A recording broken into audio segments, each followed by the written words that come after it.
Bonjour les amis, alors dans la vidéo d'aujourd'hui on va traiter d'un problème qui est de plus en plus courant, c'est l'insuffisance rénale que l'on a chez nos chiens et chats. On regarde.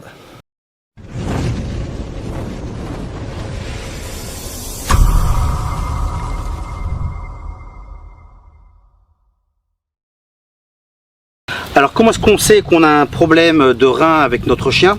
Et bien en fait on le sait pas, on le sait seulement quand il est pratiquement trop tard en fait, parce que le chien va être bien, il va avoir un problème de rein, mais tout d'un coup il va commencer à perdre énormément de poids et là on va voir, donc il va être très fin vers l'arrière, on va sentir les côtes, et donc c'est pas normal s'il mange bien.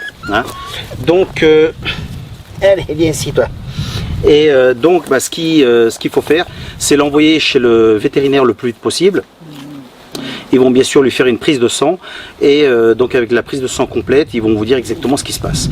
Mais très certainement, les reins seront touchés. Alors, pourquoi les reins sont touchés et comment l'éviter? Écoutez, je vais vous le dire maintenant. Alors le chien que vous avez vu, au début je m'étais pas trop préoccupé parce que il a quand même 16 ans, et un cocker vit entre 12 et 14 ans, donc je sais que des fois avec l'âge on a tendance à maigrir, etc. Donc c'est vrai que je m'étais pas trop préoccupé, mais comme j'en ai un autre qui a 2 ans et il est exactement pareil, c'est là que je me suis alarmé et donc bien sûr j'ai commencé à rechercher un peu sur internet.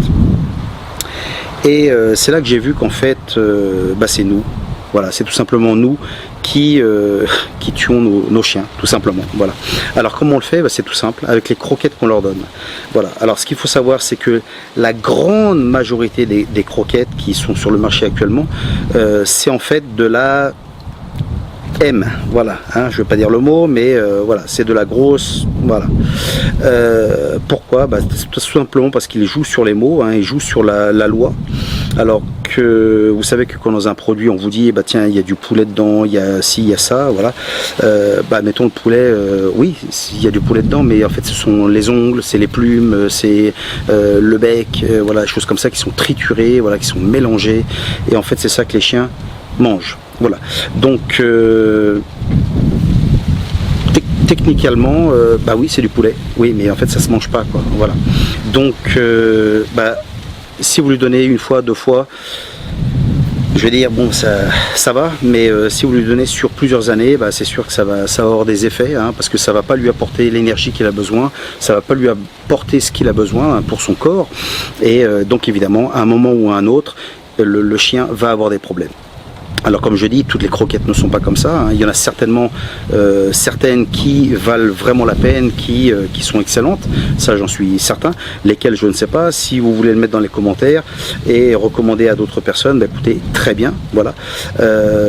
Maintenant je vais vous montrer quelque chose, et là ça va peut-être faire un petit réveil des consciences. C'est une application qui s'appelle Yuka, Y-U-K-A, et qui est faite donc pour nous, les humains. Alors si vous allez au supermarché ou n'importe où, tout ce que vous achetez maintenant a un code barre, voilà, n'importe quel produit, et donc vous le scannez et ça va vous dire si c'est bien, si c'est mal, etc. Vous allez absolument halluciner de ce que vous allez voir. D'ailleurs je vous le montre tout de suite. Donc quand vous allez voir que ça c'est pour nous les humains, les chiens ça va être pire, quoi, malheureusement. Bon, alors voici, je vous montre donc ce que j'ai scanné avec l'application Yuka. Donc, alors, vous voyez, ça fait pas les insecticides, choses comme ça. Mais par exemple, regardez, voilà, ça c'est de la crème glacée. Donc on regarde, voilà, la note est de 9 sur 100, quoi. Donc c'est en fait, c'est une horreur, quoi. Voilà. Et donc ça nous dit tout ce qu'il y a dedans, etc. Le truc à éviter, voilà, risque modéré, excès limité, sans risque, etc. Ça vous dit vraiment tout. Donc c'est quand même pas mal, voilà. Alors ça, bon, ça c'est de l'huile d'olive, voilà, une autre huile, voilà, très bien, de l'eau, très bien. Alors, crème main et corps, voilà, mauvais, pareil, donc ça vous dit, voilà, de la vaseline à risque, ça vous dit tous les produits, voilà, donc, et ça c'est des choses qu'on se met sur les mains quand même, Alors, du jambon, le jambon mauvais aussi, voilà, il y a des additifs, il y a plein de trucs dedans, et donc ça c'est... ça de l'aïoli, voilà, ouais, c'est pareil, mauvais, quoi. Du shampoing, super mauvais aussi. Alors par contre, des fois on achète des produits, tiens, regardez par exemple le shampoing Head and Shoulder, mauvais également. alors que c'est des produits de marque quand même, hein. Donc c'est quand même assez grave, quoi, quand même, hein. Voilà, gel de douche, c'est pareil, c'est ce qu'on se met sur la peau.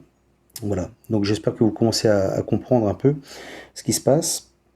Et donc bien sûr, si des produits comme ceux-ci sont permis sur le marché, et bien évidemment pour les animaux, qu'est-ce qu'ils en ont à faire? C'est tout simplement un business. Voilà, donc c'est ce qui se passe. Donc je vous conseille de télécharger cette application pour que vous puissiez voir vraiment ce que vous achetez réellement en fait, hein. Bon, et bien voilà, maintenant que vous savez ce qu'on achète, hein, plus ou moins, que ça ne vaut rien ou strictement rien, voilà. Alors je dis pas que tous les produits sont mal, bien sûr, hein, il y a des produits qui sont bien, mais comme je vous ai dit, hein, vous scannez un peu les produits que vous voulez acheter et vous allez voir, hein. Et puis après très vite vous saurez quel produit acheter et quel produit laisser. Donc comme vous voyez pour les chiens, hein, chien, chat, c'est exactement la même chose. Et pourquoi ils seraient privilégiés par rapport à nous, je ne vois pas pourquoi, hein. Maintenant tout est industriel et industriel. C'est tout, il faut gagner du pognon, il faut faire le plus de profit possible, et puis si nous on crève, eh ben, il n'y a pas de problème. Voilà, alors je trouve que c'est vraiment lamentable, mais bon, c'est le monde que l'on a maintenant, donc en fait ça dépend de nous de changer ces choses. Voilà, donc j'ai vu sur internet, mais c'est toujours pareil, hein, ce qu'on voit, il y a à prendre et à laisser. Voilà, moi j'aime bien affirmer des choses quand je sais exactement de quoi je parle. Là c'est quelque chose que je ne connais pas, hein, donc c'est pour ça que je demande votre aide. Si vous pouvez mettre dans les commentaires si vous est passé quelque chose similaire, si vous avez pu faire quelque chose qui a pu aider le chien, ben écoutez, très bien, mettez-le, hein. Alors moi ce que j'ai vu sur internet, c'est qu'il y a une femme qui avait un problème avec son chien, donc pareil, problème de rein, et le chien était condamné en fait, tout simplement. Et en fait, elle lui a changé son alimentation. Voilà, donc plutôt que de lui donner des croquettes, au revoir les croquettes, ce qui a été donné maintenant, ça a été des légumes mélangés avec du riz et de la viande. Voilà. Alors, a dit qu'avec ça, tout s'est amélioré. Voilà, parce que là, évidemment, le chien, il avait toutes les vitamines et tout ce qu'il avait besoin pour son corps. Voilà. Et donc, le problème qu'il avait a disparu. Alors ça, j'ai tendance à y croire, bien sûr, hein, parce que quand on voit tout ce qui est à disposition maintenant, c'est vraiment c'est écœurant en fait, hein, voilà. Donc moi personnellement je vais essayer ça, hein, je vais voir ce que ça donne. Alors le riz, un paquet de riz ça coûte pas cher, et puis vous en avez pour plusieurs jours. Les légumes c'est pareil, hein, vous pouvez aller au petit magasin du coin, vous allez un petit peu tard, avant qu'ils les jettent, hein, parce qu'il y a des produits qui doivent jeter, vous les récupérez, vous les achetez pour 2 francs 6 sous, et c'est pareil, vous mélangez ça pour votre chien. Vous pouvez aller voir aussi votre boucherie, hein, et puis c'est pareil, la boucherie, quand ils coupent les morceaux etc, ils en tirent beaucoup à la poubelle, parce que les déchets ils les vendent pas en général. Voilà, donc si vous leur parlez, vous leur dites je viens tel jour, voilà, que ils vous gardent un gros paquet, ils vous feront un prix défiant toute concurrence, parce que normalement ça va à la poubelle. Et voilà, donc je pense qu'il est intéressant de changer la façon dont on nourrit nos animaux. Ça ne peut que leur bénéficier, voilà, quand on voit vraiment ce qu'on mange. Voilà. Bon écoutez, c'est tout pour aujourd'hui, hein. Surtout n'hésitez pas de mettre dans les commentaires si vous avez eu des expériences similaires, hein, voilà. Et surtout si vous avez réussi à le sauver, hein, voilà, parce que ça va intéresser beaucoup de gens. Voilà, bon écoutez, j'espère que vous avez aimé la vidéo, et on se verra dans une prochaine. Salut.